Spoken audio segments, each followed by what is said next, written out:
Hello, everyone. Thank you so much for having me. Thank you, Ari, for inviting me to give this presentation. So I am the owner of Central Coast Snake Services. I'm based out of San Luis Obispo County, California. I'm also a biology professor at Cal Poly, where I've been for 17 years now, which is crazy. And before that, I was in Arizona. So I've been studying rattlesnakes for about 25 years. So I come to you today to give you a lot of really hopefully helpful information as both an expert on the biology of rattlesnakes, but also as a dog lover. So I don't have any human children. My dogs are my children. And just like many of you who came to this talk tonight, I love them like they were children and I want them to be safe. And so there's a lot that we can do to actually minimize risk to our dogs, not just from rattlesnakes, but from a bunch of other things when we're out and about in this beautiful areas, including all of these trail networks that we have in the Los Padres National Forest and other areas that we have in California and throughout the rest of the country. So tonight, I'm going to be giving you a summary of some of the things that you can do to prevent snake bite. I'm also going to talk about what to do if there is a snake bite envenomation. You're going to see a lot of myths busted because just like every dangerous animal, there's a lot of things that are overblown. There's a lot of misinformation out there. So my goal today is to set the record straight and especially to provide you with information on where you can get more details.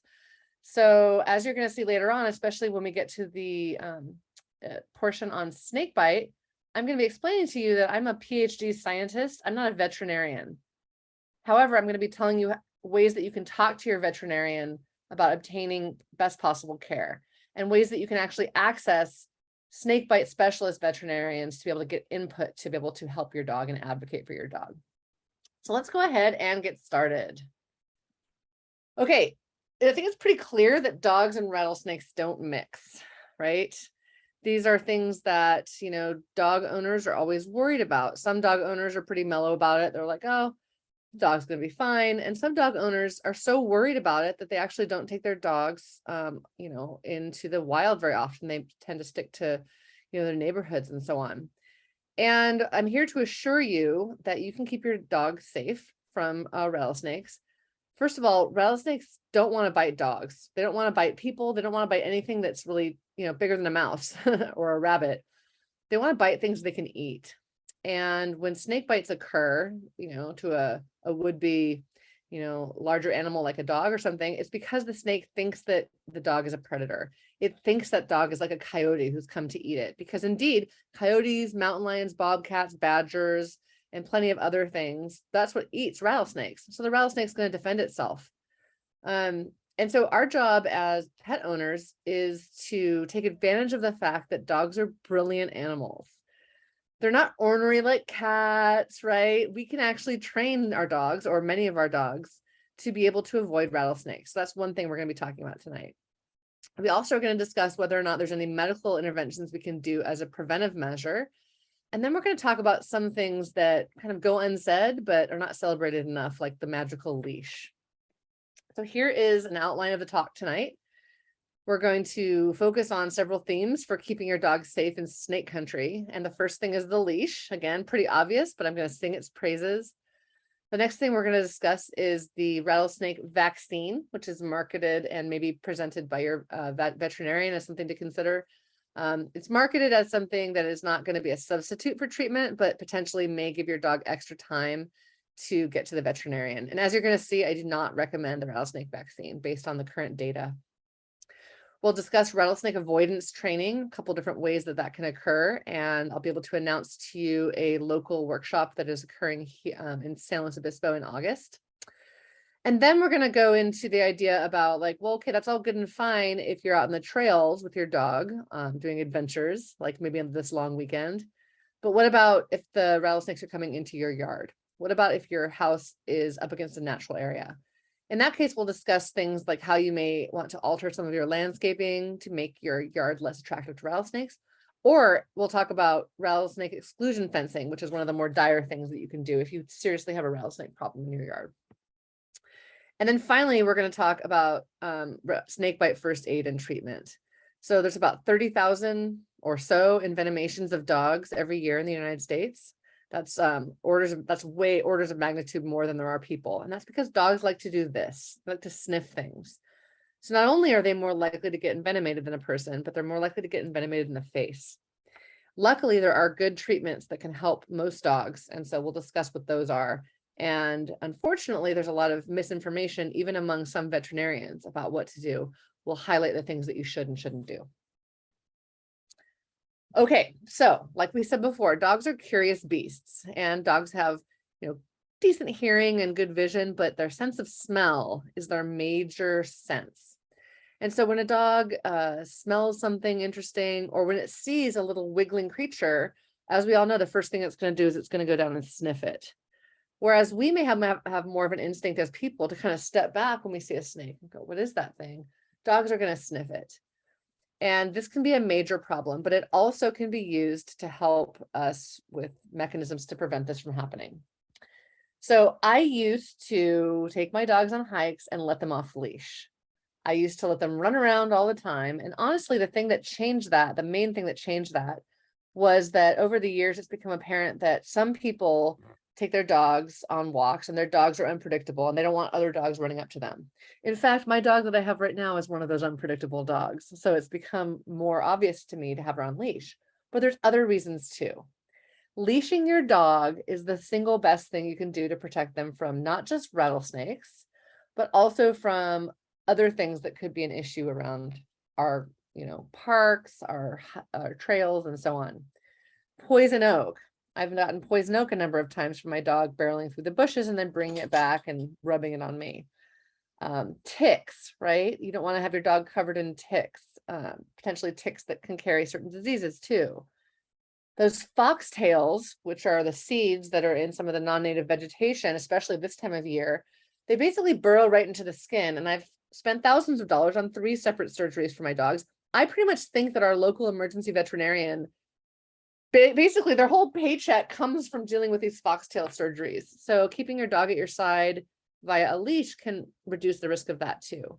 And then of course, if you have a little dog, running around off leash is a risk for predation by things like coyotes or bobcats or hawks and owls.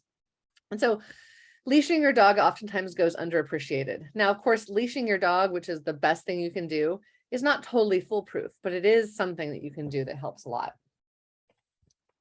Okay, so the next thing I'm going to be doing is going into some other potential preventive measures. And this is where I wanted to tell you how I've learned what I've learned. So 2 different things. The first thing is that as a scientist, I'm equipped with the critical thinking skills and understanding and knowledge of where to look up these scientific papers to be able to read them myself, which I have done. The second thing is that I have relied on this wonderful group of medical and veterinary toxicologists on the National Snakebite Support Network on Facebook. Now, most people would say you wouldn't want to rely on Facebook to get advice, especially medical advice, right? But this is not just Facebook. This is a specialist group. If you agree to be in this group, you will have to agree to never comment on any of their posts. Instead, you sit back and you watch and learn, which is what I've done. And I have learned a number of different things on there. And one of the things I've learned is that the teaching of veterinary treatment of snakebite is irregular throughout the United States, indeed throughout the world.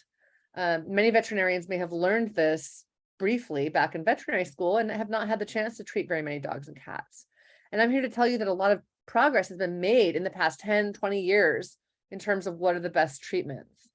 And so what you can do is you can actually connect. If your dog was bitten, you can post to this Facebook group and immediately get input from these veterinarians who specialize in toxicology.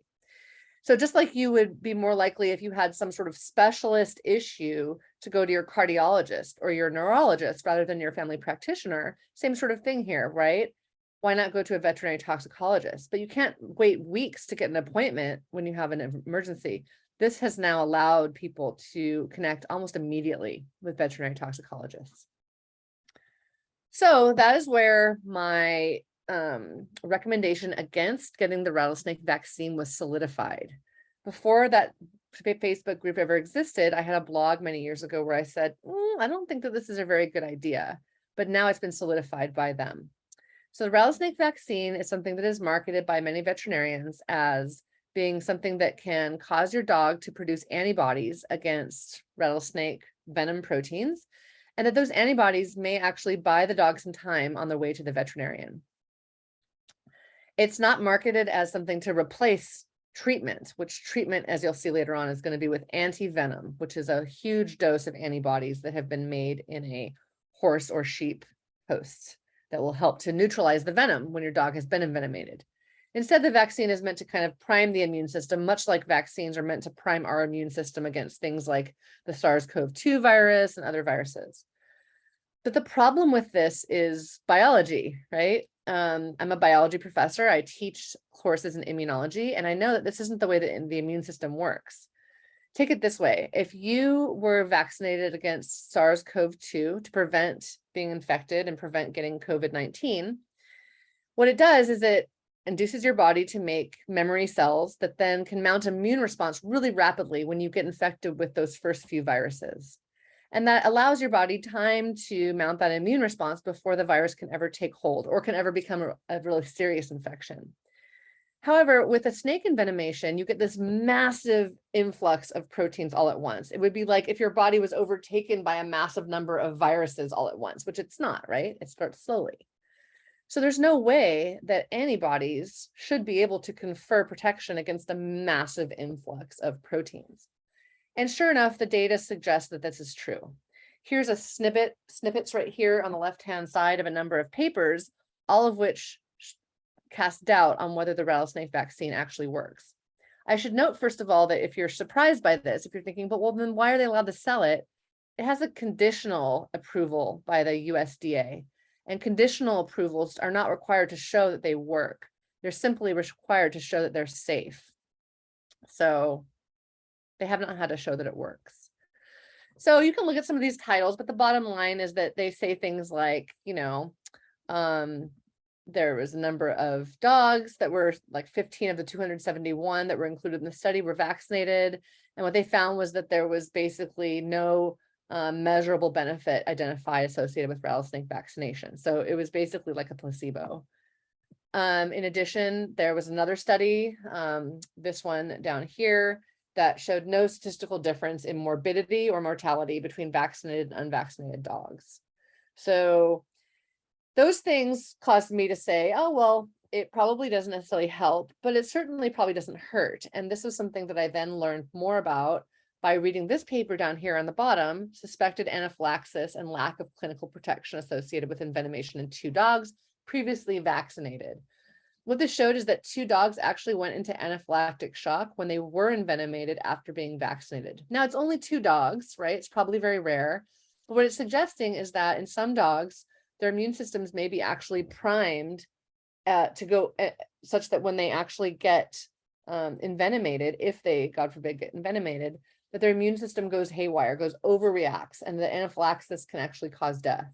So this to me was the first signal that there could actually be harm in the rattlesnake vaccine for some dogs, which is why I choose to not get my dogs vaccinated.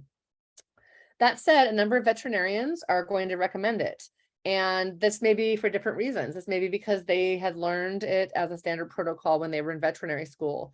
It may be that like many veterinarians, including some of the ones I've seen, have said, yeah, there's no evidence that it works, but there's no evidence that it's not safe either. So why not? Because it is a low-cost vaccine. Well, the anaphylaxis study is an idea of potentially why not. Another issue is that some veterinarians say that they actually believe it works, that they have seen some dogs come into their clinics who seem to do better if they've had the rattlesnake vaccine. Now, that absolutely could be true. With further study, we could find that it may impart some sort of benefit, although like I've said before, based on the biology, I don't agree that.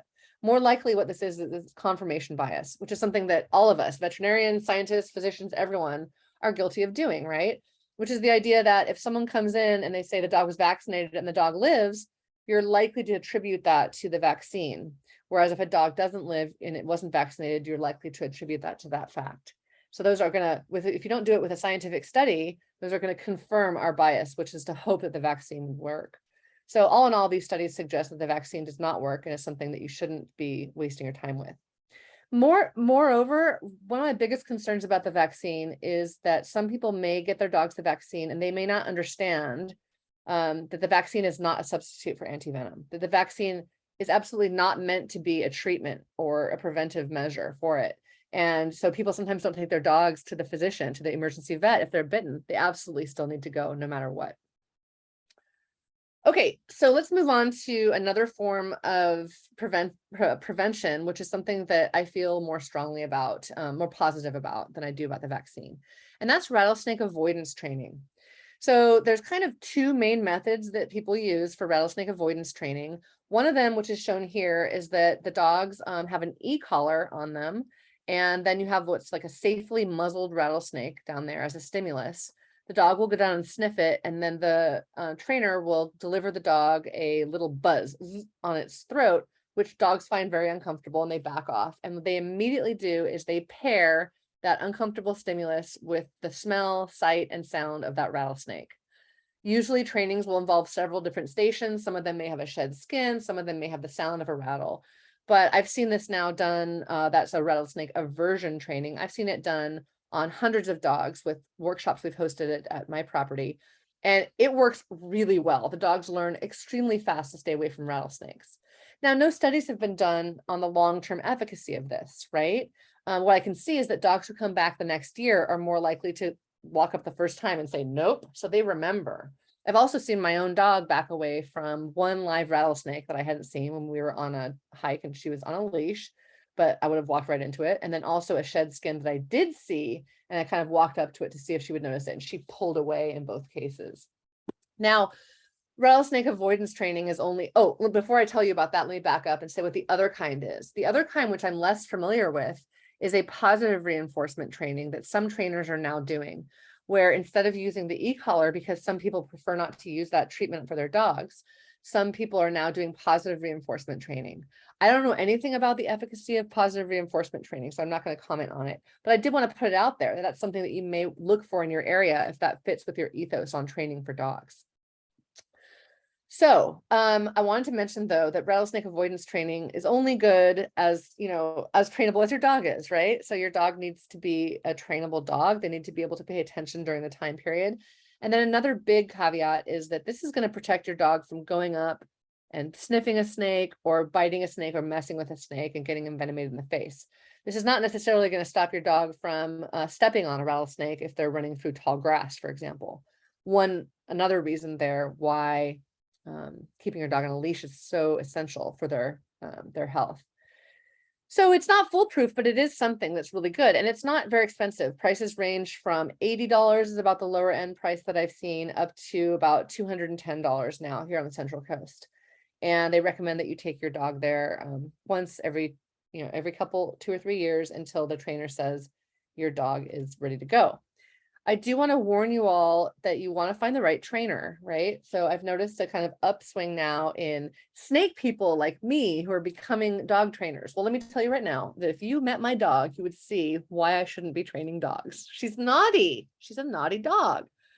I know snakes. I don't know dogs. So I instead prefer to bring in trainers who are known dog experts who also know how to handle the snakes ethically. They trade out the snakes multiple times. The snakes are not venomoid, which means they don't have their venom glands removed, which is unethical. These snakes are very well cared for. The dogs are in good hands. So I did want to announce this upcoming Central Coast Rattlesnake Avoidance Workshop for Dogs, which we just scheduled today. If you'd like to register, it's going to fill up. I'm worried it's going to fill up today, honestly. It's been in such demand all year that I would suggest that you get on and register right now. So this is going to take place at a private residence in San Luis Obispo on Sunday. That is a typo. It's supposed to be, it's such a bad typo that I'm going to actually leave now and change it and go back because I don't want you to, there we go. Sunday, August 7th. Okay. So sorry about that. So it's Sunday, August 7th, and it's in San Luis Obispo. Your appointments are available every half an hour, and you can register here by either taking a QR code screenshot there or going to this bit.ly/rattlesnake avoidance. Anyone who misses this and who has questions about it can ask me questions about it later, but we haven't been able to get the trainers out all year. So this is a really big deal for us. We're very excited. And so this is something that I connect my clients with, and I will be there, but it's not on my property. And this is obviously not my company that does this. Okay. So let's move in now to what about if there's snakes come to your yard? So this is something that, here on the Central Coast that we do. We do free rattlesnake relocation, removal and relocation for people's yards. That helps people, it helps the pets, it also helps the snakes because the snakes are able to go on living their snaky lives out in the field next to the house or around it, and not in the house, in the yard where they don't belong. And so I wanted to talk about this because a number of you may be living in areas where rattlesnakes come into your yard and you may be concerned about your dogs or even concerned about your kids, right? This person has clearly a play set in the backyard. So what can you do? A couple different things you can do. First of all, if you need to call someone to relocate that snake, there's a bunch of resources for you. There's something called the Free Snake Relocation Directory on Facebook that has this map here where you can go in, you can click on one of these icons and you can find someone near you that does free snake relocation. And as you can see, there's a number of places where there is someone right nearby. Let's say that you're out in your yard, you're stressing out, you can't remember, you can always text or call this hotline, which is my snake hotline, if you need help finding a relocator. Just recently, I was traveling in Europe doing research, and someone who was a student of mine who was running the snake hotline called me and said, there's a person in Riverside County who's going to kill a snake. And I said, no. Anyway, we basically went back and forth and through 3 different people, and we found someone to go out there and get that snake. So we will do anything to save the life of a snake. And of course, it is also helping the people and their dogs at the same time, right? That's our goal, peaceful coexistence among all these animals. What's good for the dog is also good for the snake, taking the snake away. So relocation is definitely an option. Also, some of you may consider changing your landscaping. So these are photos from the Phoenix metropolitan area, but you can apply the same principles to your home in California or anywhere else, which is choosing plants and landscaping where there's few hiding spots. So this one on the right is considered a non-smiley face, unless you want snakes in your yard. By the way, if you want snakes in your yard, do the opposite of everything that I'm saying here, okay? If you don't want snakes in your yard, then you don't want these lantana bushes and other places like that where people are really able to, snakes can get under there and they can hide really easily. You don't want to have places where there's a lot of irrigation. The snakes are going to be attracted to the water. You want to be able to choose things where you can see, because if you can see and if the sunlight gets under there, the snake is less likely to want to be in there. Okay. So choosing that proper plants and landscaping can do a lot to preventing snakes from sticking around if they come through your yard. You want to avoid providing snakes with water. This is especially important in the current drought. We have definitely noticed a subjective uptick in the number of snakes that are visiting yards, especially hanging out in places where there's lots of water. So we find them in bird baths, we find them in, drinking the overflow of water from irrigation. We found them, this was a picture of a snake drinking out of a pool in Ojai. This snake was hanging out inside a pool in Paso Robles, right? They're just all about the water right now. If you think about it, the last time we had a really major rain was in December in California, and the snakes were hibernating then. So these poor snakes haven't had a drink since October, and they cannot get enough water from the food they eat. So we really need to make sure that we are, again, if you want snakes in your yard or other wildlife, provide them with water. If you don't want them, you may want to limit your fountains, your pools, those types of things. Limit the irrigation of your plants. And so we know this, right? We see this. There's been major articles about this on a lot of the various, major websites like the Guardian, that a lot of animals are seeking water inside people's yards because of the drought. And the drought is basically here to stay, right? Like we may have some wet years upcoming, but we know that this is an ongoing drought, that we're going to continue to have problems with snakes seeking water in our yards. And it's not just the drought, it's climate change. Many of you may be used to hearing that climate change is supposed to be a bad thing for a lot of species. And indeed it is. It's going to decimate a number of populations of wildlife. But ironically, it's going to be a good thing for rattlesnakes. So again, the Guardian, Newsweek, a number of places have been reporting for the past couple of years on the study, which incidentally was done on my lab in Cal Poly by my former grad student, Haley Crowell, where we studied a bunch of populations of Pacific rattlesnakes along the California coast. And we found that they prefer it warmer than what they actually get to.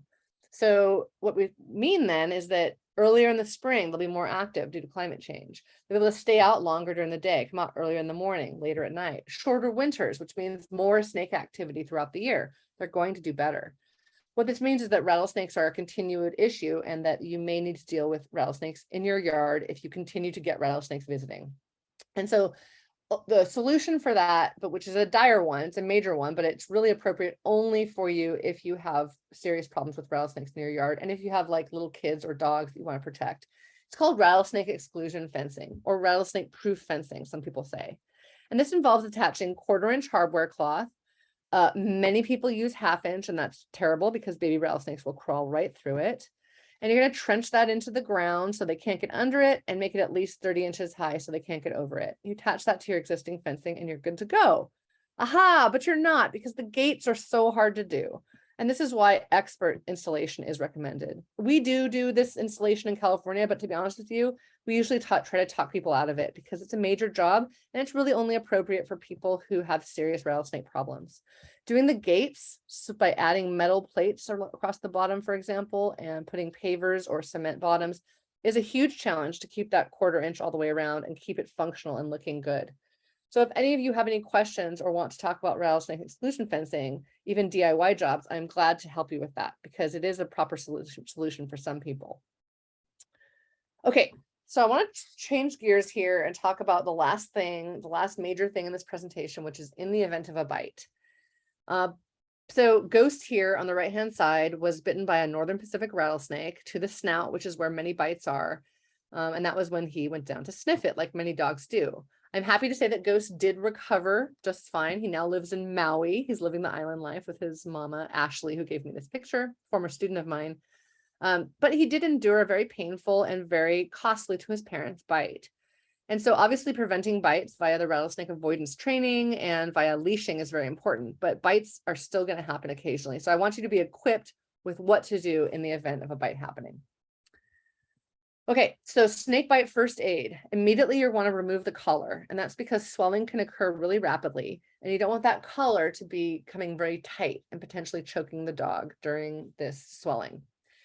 If possible, if you're out on a trail or something and you have a smaller dog, carry your dog because that will help to reduce the dog's metabolism, which could speed up movement of the venom throughout the body. And then it's really easy to remember what else to do. Get to the emergency veterinarian as quickly as possible. So notice I put emergency veterinarian. Yeah, if it's during open hours for your veterinarian and you call and they have antivenom, that's fine. But many regular veterinarians don't stock antivenom. And the reason for that is the antivenom has to be stored in a refrigerator. It has a low shelf life. It's very expensive. And so they may always just refer their clients to the emergency veterinarian. So you definitely want to call ahead. In fact, I recommend that most people call their local emergency veterinarians just preventively and check to see if they regularly stock antivenom. As I'll show you later, there's 3 types of antivenom that dogs can get. And then you'll know where to go and call ahead and tell them that you're coming so they can get the room ready for you because this is an emergency. And then here's your snake bite treatment do's and don'ts. So what you're seeing here is a PDF that I downloaded from the National Snakebite Support. Okay. And so this says the National Veterinary Snakebite Support Facebook page, but you can actually get this on the regular National Snakebite Support page, which is the one I belong to. They do both veterinary and human medical there. And you can get that PDF for free. This is made by Dr. Jacqueline Burns, who is a veterinarian who specializes in toxicology. And I'm going to summarize this for you on the next page, but it's good to have this. You want to download this, take a screenshot right now, print it out, and just keep it with you in case your dog is ever envenomated and take it with you to the veterinarian. And it tells you what is indicated. So it tells you, for example, that the antivenom is going to be recommended. Okay. Tells you that antivenom is, that's the only thing that's really going to neutralize the venoms to be able to protect the animal. IV fluids may be helpful in controlling their hydration. Pain management is very important, and there's recommendations on that page for what types of pain medications to use. Usually certain types of opioid pain medication are appropriate. Blood test monitoring. This is where getting complete blood cell counts and platelet counts and certain other types of tests that are listed by veterinarians on this website will help them understand the progression or again, the regression of things that are impacted by the snake's venom. Things that could be harmful to your dog are non-steroidal anti-inflammatories. So aspirin, ibuprofen, carprofen, like other types of things like that are going to potentially increase the bleeding tendencies that could be caused by the snake bite venoms. Subcutaneous fluid can cause bruising, so that's not a good idea because it could already be happening. And then these three are big ones because these are of no benefit. They're not going to do anything. They may not hurt your dog, but they're not going to do anything. And these are the three that I see most routinely prescribed by veterinarians when they shouldn't be. The first one is Benadryl, which can be prescribed by a lot of veterinarians. The reason that veterinarians prescribe Benadryl is because many swelling or inflammation responses are mediated by histamine in the body. So they're used to treating swelling with antihistamines like Benadryl. However, the swelling that is induced by a rattlesnake bite is not mediated by a histamine, so Benadryl will not do any good. Now, Benadryl could be important later on. For example, if your dog shows an allergic reaction to the antivenom, then Benadryl or something that's even stronger like epinephrine may be administered by your veterinarian, but it should not be given as basically just a treatment ahead of time. Steroids like corticosteroids are of no benefit whatsoever in addressing any of the symptoms of snake bite. Antibiotics are another thing that are often given, and that's because veterinarians are used to giving antibiotics prophylactically to treat bites from other animals. But snake bites are very rarely associated with infection. And so there's no need for a prophylactic antibiotic. The only reason for an antibiotic would be potentially, again, later in the healing process if a necrotic wound becomes infected, and that would be diagnosed separately from the snake bite. So I always tell clients that they should be prepared to advocate. In fact, I recently had a client call me and said that her dog had just been bitten, and I said, drop everything. I said, go to the emergency veterinarian, insist on antivenom, and tell them no Benadryl and steroids and antibiotics. And I'll be darned if they would refuse antivenom for 3 hours for this patient, even though she saw them basically chewing on the rattlesnake. And they said they think it's a wasp bite, a sting. And then they administered all those three things, even though she told them not to. And then, of course, after 3 hours, they realized it was a snake bite and they treated it as such. The dog was fine, which was great. So to summarize here, if your dog is envenomated, you want to say no to Benadryl, steroids, antibiotics, and then those non-steroidal anti-inflammatories and subcutaneous fluid. And if the dog has been shown to have venom, right, it's not a dry bite, there wasn't like a bluffing with no venom injected, it was actually envenomated, then you want to insist upon the antivenom and proper pain medication. So one example of pain medication that the veterinarian specialist recommended was hydrocodone plus this other drug. Blood tests that they recommend on National Snakebite Support include these ones right here.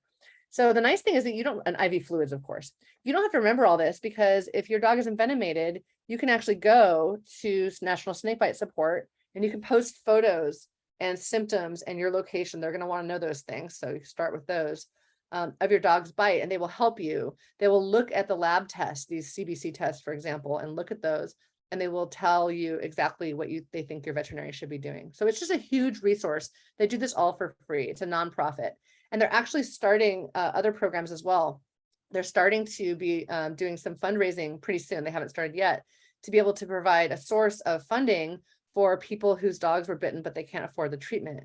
Because unfortunately, snake bites by dogs are very, very, very expensive to treat, which is a way you may want to consider getting pet insurance.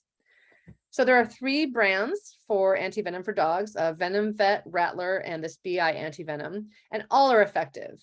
If you want to learn more about them on National Snakebite Support, they talk about various things, like some of them may be associated with a higher likelihood of an allergic reaction, but the veterinarians mostly say they can treat an allergic reaction, they can handle that.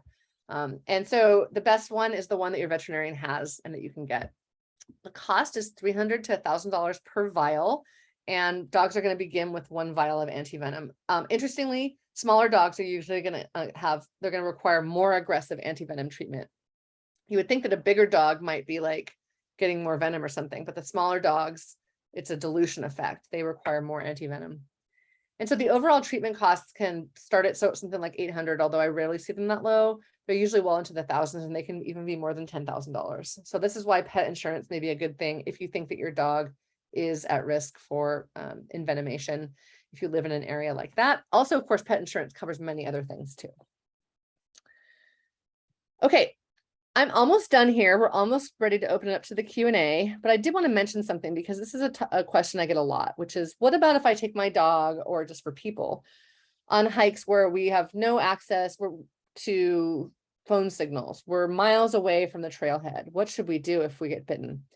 And if you hike regularly in the backcountry where you don't have a cell signal and you can't call someone to come help you to drive like an ATV out to get you or your dog if they're envenomated, then you should invest in one of these. It's called a spot GPS. And it's basically a cheaper version of a satellite phone. So satellite phones are very expensive. They're good for people who do big expeditions into the wilderness. But a spot GPS guarantees that you can get that SOS signal out anywhere on the planet. So this may be a good investment in having a plan to be able to get you and your dog out in case of emergency. Okay, so I want to start by saying thank you very much for listening, and thank you in advance for all the wonderful questions that I'm sure that you will have. Thank you from me and my pack. This is actually my dog right here, Pax, in the center. And then the other three are dogs of friends of mine who we regularly dog sit for one another when we go on trips. And you can follow us on @CoastSnake on Facebook, Twitter, and Instagram, or you can go to our website, where especially if you go to the press and links section, you can find a lot of articles that we've written on how to protect your dog from snake bite, how to make your yard less friendly, and so on. And also I wanted to just remind everyone that if you see a snake anywhere you are in the world, you can take a photo of it and text it to our snake hotline, which is right here. It's actually been ringing and I've been ignoring it. So hopefully there's no emergency for snake identification. And you just need to say where you are and we'll tell you what that snake is. And if it's a rattlesnake, we'll try to help you with finding someone to relocate it if you need that to happen. So as a last thank you, I wanted to mention that everything that we do, all of our snake relocations out of people's yards, talks like this to nonprofits like the Los Padres Forest Association, outreach events for Girl Scouts. We're doing a big World Snake Day outreach event at the Pismo Preserve for anyone who's local. That's going to be on Friday, July 8th from 4 to 6 p.m. All of these are going to be on our social media. And then also rehabilitation of injured snakes. All that is for free. So we really do rely on donations to be able to support that. So if you liked what you learned today, maybe consider taking the money that you would have spent on the rattlesnake vaccine, which you don't need anymore, and donating it to either us here on the left or to the wonderful Los Padres Forest Association who sponsored this event to be able to bring me in and try to help you out. I did want to point out one thing. We're right in the middle of our summer fundraising drive at Central Coast Snake Services. And so if you want to make a donation and get some swag, I also have made these really cool stickers, snake safe space, which you can put to kind of advertise the fact that you don't kill snakes, or these fence signs that advertise that it's a snake safe space. My students made these and they're actually, my students designed them and I made them, they're handmade. We don't kill snakes. And so you can go to our website and you'll find those under the menu and you can donate and get those if you'd like to. So I am now ready to open up for questions. Thank you so much, everyone. If anyone ever has any questions about rattlesnakes at all, please drop me an email or a phone call, and I'm looking forward to speaking to you all. So thank you very much. Thank you so much, Emily. We do have a couple questions. So first one is, we are regularly hiking with our dogs in the desert, and what is your recommended first aid or first steps if the dogs do get bitten and you're 5 hours away from civilization? What first steps do you take? Yeah, exactly. So it's a great question, right? And so this goes back to having a plan where you go. So hopefully you can figure out the closest emergency veterinarian. What you don't want to do is be driving around random desert towns, going to veterinarians who don't stock the antivenom. So being able to find a place to go is good. The Snakebite Support Network has the ability to they have like a list of potential places too they can help connect you with. So definitely what you need to do is get your dog into the car, take off the collar, and get to the veterinarian as quickly as possible. There's not really much else you can do. So if it's possible to, oftentimes dogs are gonna be wiggly and they're not gonna listen to you, but if it's possible to elevate the limb, that is now recommended, at least, especially in humans, it's recommended potentially in dogs too. It's just that it's so hard to get the dog to do what you want it to do. But elevating the limb is gonna help to control the swelling that may be occurring if they got bit on the foot. dogs are most commonly going to get bit in the mouth or get bit on the chest. And so in that case, you really just need to get to the veterinarian as quickly as possible and not make any mistakes about wasting valuable time driving around. Instead, trying to contact National Snakebite Support, get them to help you try to find a veterinarian that stocks the antivenom. Awesome. Okay, so this is a great question. And one that I wonder about all the time. So, if you don't see your dog bit by a snake, but it's showing signs that it might have been, and you take them to the vet, give them anti-venom, is it dangerous for a dog to get anti-venom if it turns out they were not bitten, but you believe they were? So this is a really great question. I agree with you on that one. And I learned a lot about this from National Snakebite Support. So it turns out that a lot of times you don't see the snake. A lot of times the dog comes back and it's acting funny, and then you see some swelling, right? You're like, what is that? And then even if you see the swelling, only sometimes can the veterinarian find the fang marks, right? So 2 fang marks that are going to be indicative of a pit viper envenomation. But maybe it wasn't that, maybe it was nails, or sometimes you only get 1 fang. So you cannot rely on any of those. Instead, what the veterinarian is going to do is the veterinarian is going to be watching the swelling, and then the blood work will help to confirm that it was a likely pit viper envenomation. So a pit viper is a group of snakes that includes the rattlesnakes, and rattlesnakes are the only pit vipers we have in California, but there's other ones like cottonmouths and copperheads that are out east. So in other words, the blood work can tell them that there's a likely snake envenomation.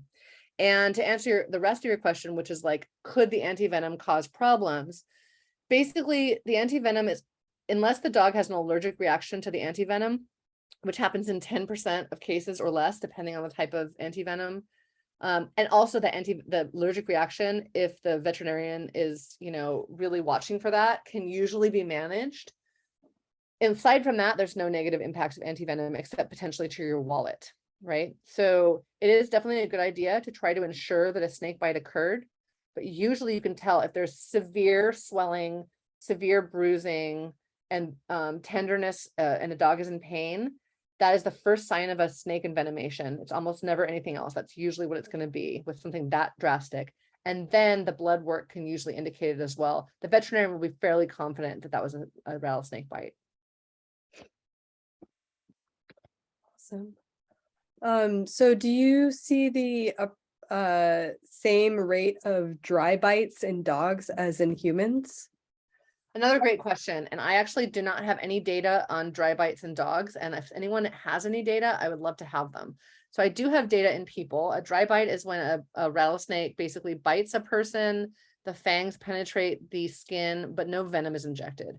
And I did want to take a moment to note that there's misinformation out there about dry bites. A lot of dogs get diagnoses from veterinarians of dry bites when they're clearly not dry bites. I know this from watching posts on the National Snakebite Support Network. So sometimes veterinarians will say it was a dry bite if there was a little bit of swelling, but if there's swelling that's more than just from having the fangs, it's not a dry bite. There was envenomation. Anyway, in people, dry bites account for about 15% of bites. So these are always defensive bites. Rattlesnakes only bite people or dogs in defense of them. They feel that their lives are at risk.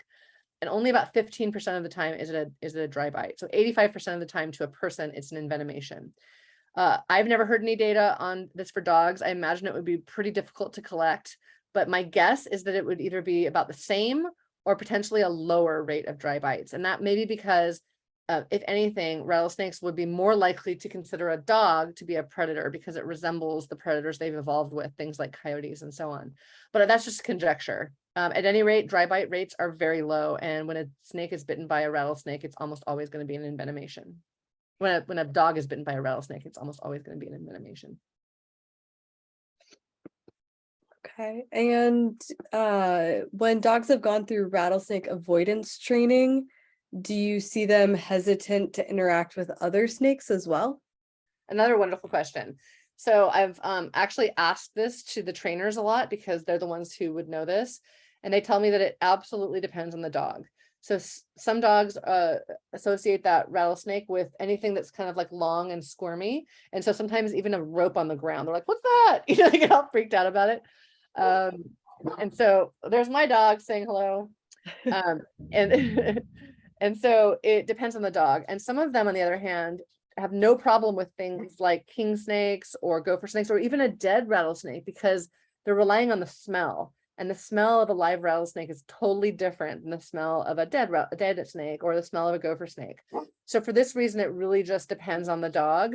My dog seems to now be scared of all snakes. So I can say that, but she's not like super scared of them. She just kind of goes up, and when she realizes it, she just backs up right away. Okay.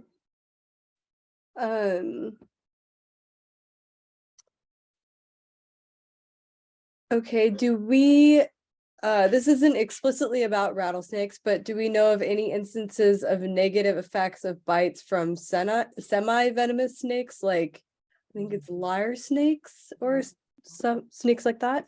Right. And another wonderful question. This crowd has like the best questions ever. So I will take this opportunity to do a little biology lesson. So hopefully those of you who are here are interested in snakes, and so you'll find this fascinating. So there's snakes that we call venomous. We usually are referring to snakes that would be like venomous to us or to a dog, meaning that a bite could result in a harmful envenomation. That doesn't mean that other snakes don't have venom.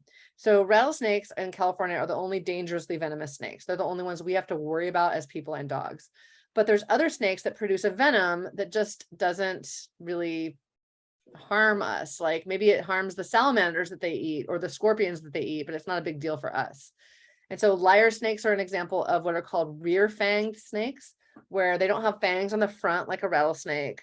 They have these fangs on the rear of their mouth that are associated with venom glands, but they kind of like have a duct along, like a groove along the fangs, and the snake bites and holds on, kind of chews a little bit, and the venom seeps out into the wound. And it can be potent venom against the prey that they're eating. It can actually even be potent venom against a human if you let them sit and chew on it for a long time, but they can't just do that quick injection like a rattlesnake does. So all that is to say that in people, it's very, very rare for that to happen. Someone has to kind of let the snakes bite them for a while. And usually that's going to result in just kind of some swelling and some bruising and not death. People don't die from bites from snakes that are not like vipers or elapids. There's a couple of exceptions. There are some snakes that are in Africa, for example, that are they're not vipers, they're not cobras, but they still are potentially deadly, like the boom slang, but nothing here in the United States. Okay. It's just going to be the coral snakes, which are not in California, cottonmouths and copperheads, not in California, and then the rattlesnakes, which are in California and throughout the rest of the United States. Those are the dangerous ones. So as for pets, I've never heard anything about it. I've never heard a case of a pet being envenomated dangerously by something like a lyre snake or a garter snake or other snakes that do have venom, but are not a big problem. And it's probably for the same reasons as humans. It would just take the snake chewing on them for a long period of time. And even then it may just result in swelling and not anything very serious. So, I'm sure this is a question that people have for their dog, but also for themselves. Is there a general window of time that you have to get to the vet for a healthy dog or a healthy person? I think both of those questions could be asked.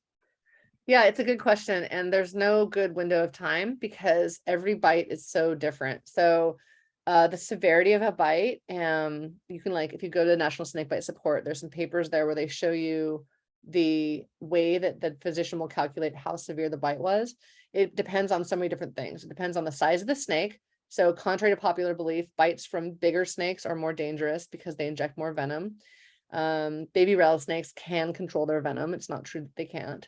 So it depends on that. Did they get one fang in there or did they get two fangs in there? Have they recently eaten? So they may not have as much venom if they did.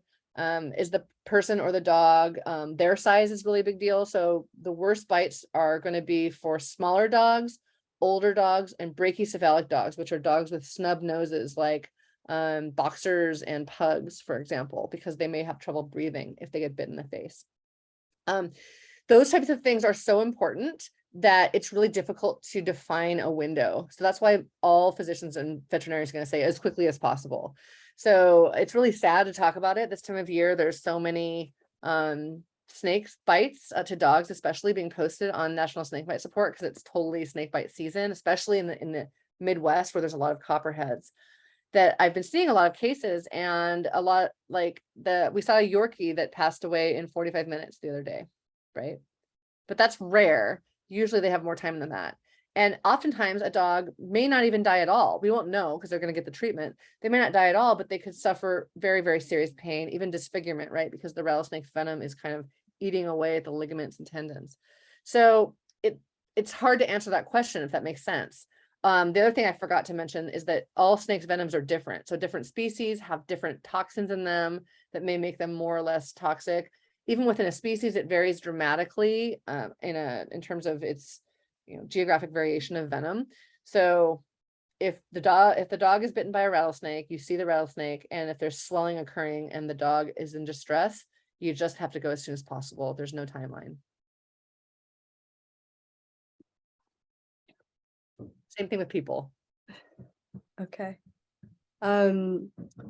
So for folks that aren't super familiar with the area, what is the season around here when rattlesnakes are most active?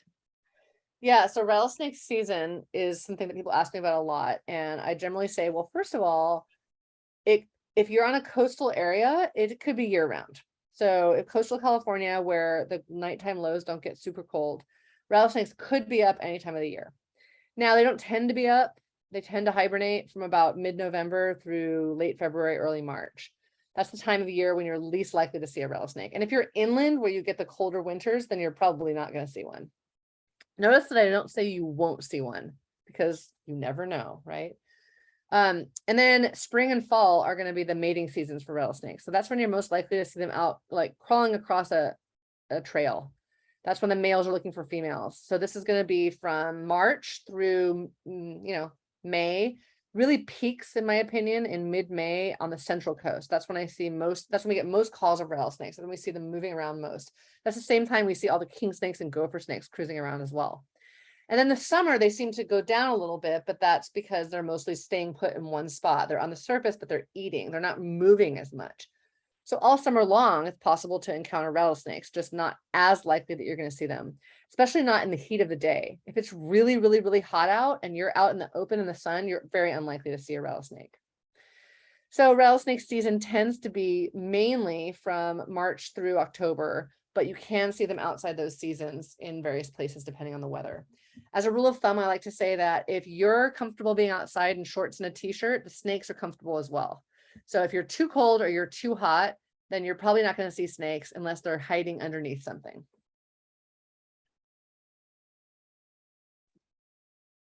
Okay, this is an interesting question. So are rattlesnakes immune to rattlesnake venom? This person is seen rattlesnakes bite each other, and they're wondering if they were dry bites or if the rattlesnakes are immune to other rattlesnake venom. Yeah, it's another really good question. They are resistant to their own venom, to each other's venom, not immune. So resistant means that they are less likely to succumb to it, whereas immune means they like totally wouldn't succumb to it. So I too have seen rattlesnakes be bitten by other rattlesnakes, not under normal circumstances. Rattlesnakes are going to be never going to bite each other like normally. That's not how they fight with each other. However, what I've seen, which is maybe what the person who asked the question has seen, is like if I'm as a scientist out and I'm collecting rattlesnakes and I pick one up and I put it in a bucket with my tongs, if I put another one in there and the first one's stressed out, it sees something coming at it, it might just strike. So they kind of just strike each other accidentally there. Or sometimes if I'm catching a snake that's particularly wiggly, it might strike itself. And so the answer is that if the fangs somehow were to go right into the heart or right into a major artery, then the rattlesnake could die from that, because the venom would go straight to the brain, straight to the heart, could cause damage. However, most bites are going to be into the tissue, and you might see a mild inflammatory response, barely at all. The snake's going to be totally fine. Usually, in most cases that I've seen of this, the rattlesnake shows no sign whatsoever of a problem. So they are what we call highly resistant to their own venom. And this is due to the presence of proteins in their blood that are going to help neutralize that venom. It's worth noting that California king snakes are also highly resistant to rattlesnake venom. They're a major predator of rattlesnakes, and they too show that response where they can resist the effects of venom, even if they're bitten, and they're usually totally fine. Okay, awesome. So I'm gonna ask, maybe leave time for one or two more questions. And then we'll probably wrap it up after that. So if you have questions, get them out now. And then we'll wrap up shortly. So one more question. Are you familiar with the reactions that dogs might have when they've had aversion training? This person is asking because they had a interaction with a huge rattlesnake where their newly adopted German wirehair pointer did a repetitive high-pitched bark and stayed 3 feet away, and they don't know if he was trained or not. Wondering what kind of reaction dogs typically have. Yeah, that's a very good question. And I'm going to give you an unsatisfactory answer because I'm not a dog trainer and I'm not super comfortable answering that. I will tell you that I would recommend that you ask the dog trainers. The dog trainers that we use are K9 Natural Solutions, K9, and you can find them by Googling them. You could write them an email and ask them. It's possible. It's possible that they were trained before. It's also possible that the dog kind of has a natural aversion. Sometimes we see dogs that are like, oh, hell no, I'm not going to go near that thing. So it could be that too. So I would say that if the dog backed away and acted alarmed about the snake, that's a really good sign for you. That shows you your dog might have either been trained before or be naturally averse. So I think that if you're interested in keeping your dog safe, you may either sign up for the training and go, and you can ask the trainer, or just contact the trainer ahead of time and say, hey, do you think I should come? Or do you think my dog is already, training, averse to rattlesnakes? I would say the reason we usually recommend them doing it too is that it's always circumstances, right? Like what if seeing the snake is what caused your dog to do that, but then also the smell and sound is really good. So the trainers we use, they have separate stations for all of those different things. They actually have a fake little cave that has a rattle, like a little, I don't know how to explain it. It's a remote controlled rattle that rattles when they click on it so that the dog can be trained to, if it's something rattles at it, to go away from it. It's just ingenious. So that's why I would always recommend it if you don't know for sure. But that's a wonderful question. And I don't know. I'll tell you what my dog does. My dog just stops, realizes it, and backs away and stares at it. Some dogs may bark at it. I just don't know.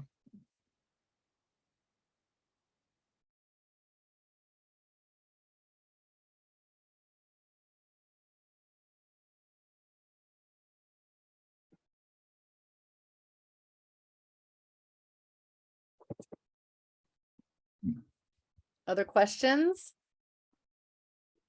Oh yeah, sorry, I forgot to unmute myself. We have one more question. Have you noticed a difference in defensive behavior in rattlesnakes depending on whether it's responding to a dog, human, or other predators? Are they more defensive depending on the size of the predator, or is it a one size fits all?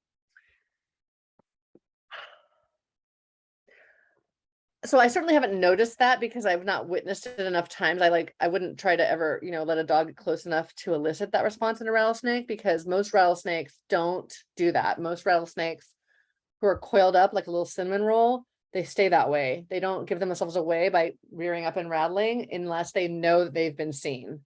So they're more likely to do that when they've been out crawling, for example. I would say about 80% of the snakes that I actually go and physically pick up with my tongs never even rattle. So it's just so rare. What I'm trying to remember is if I think somewhere in the back of my mind, I've seen a talk that someone gave where they did an experiment like that, where they basically went up to wild snakes. They may have been cottonmouths, water moccasins, and gave them certain types of stimuli. So they tested, for example, like this is an unsatisfactory answer because I don't remember the results, but they tested things like a hand coming after them, and they basically had this big glove model that went down there to look at the responses, the anti-predator responses. And I think that they may have had like a stuffed dog or something they used, but I can't remember, so I don't know. I will say that most rattlesnakes prefer to not be seen, so they're going to camouflage, and only when something gets in their face are they going to basically rear up in that S-shaped curve and rattle a warning and then strike to defend themselves. I don't know of any difference that they use in different types of predators or different types of threats. But I think it's a great question. I just don't know. Okay, and I think we have time for just one more question.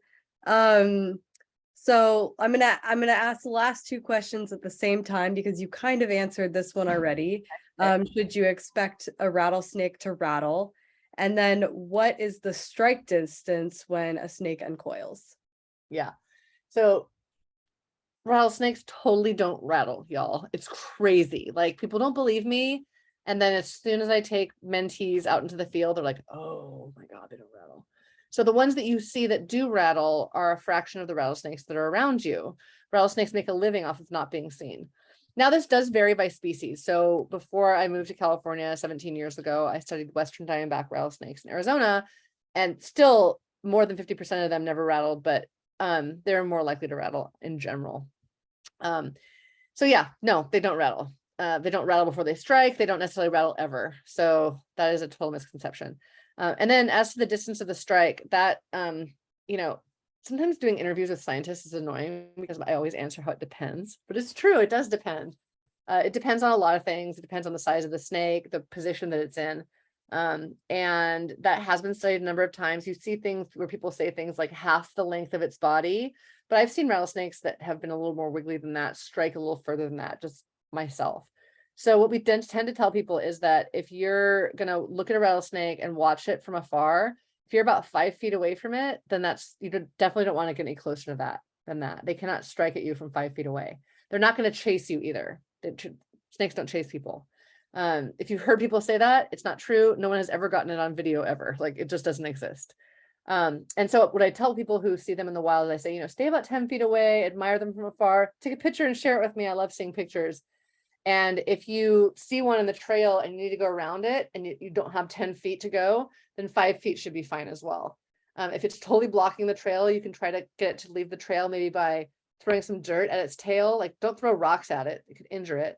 But throwing some dirt at its tail might cause it to go along its way, or take a big stick, a long stick, and poke at it gently. Those types of things can help. But usually you're able to get off the trail and go around it and maintain that 10-foot radius.